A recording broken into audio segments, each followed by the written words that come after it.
In this video, I'm going to show you the basics of how to create a revolve in Zoo Design Studio. A revolve takes a sketch and rotates it around an axis or an edge. So first, let's start sketch, and I'll click the XY plane.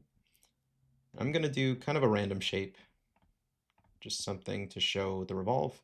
Close it off. This sketch has to be closed in order for a revolve to work.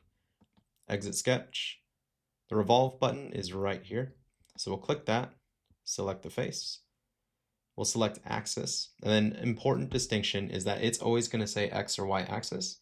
And that is with its local coordinate system. So in the XY plane, Y is vertical up this way, X is horizontal. But if I did this on a different plane, X is still horizontal, Y is still vertical. It just may be different globally. So let's click the y-axis and we'll do a 360-degree or a full revolution. Okay, and there is our revolve. To edit your revolve, the revolution, you can go into the feature tree, double click revolve, and I can switch this to, let's say, 120.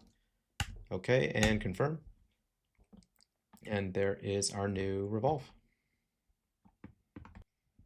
Next, I'm going to show you how to do exactly what I just did, but in KCL. So first, let's open up the KCL code pane. This is our sketch that we created in the first half of the video. And now let's type revolve. And we're not going to autocomplete because I want to go through each parameter. So the first parameter has to be a sketch.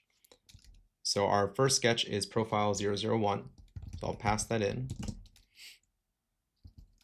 Then our second parameter is the angle. If you don't provide this, it'll default to 360 degrees. But let's say I wanted 120 degrees. And then our last parameter is the axis. And our axis, what we did earlier, was the y-axis. And there's our result. And then we can change anything through KCL. So let's say I wanted 270. And we get our 270 degree revolve.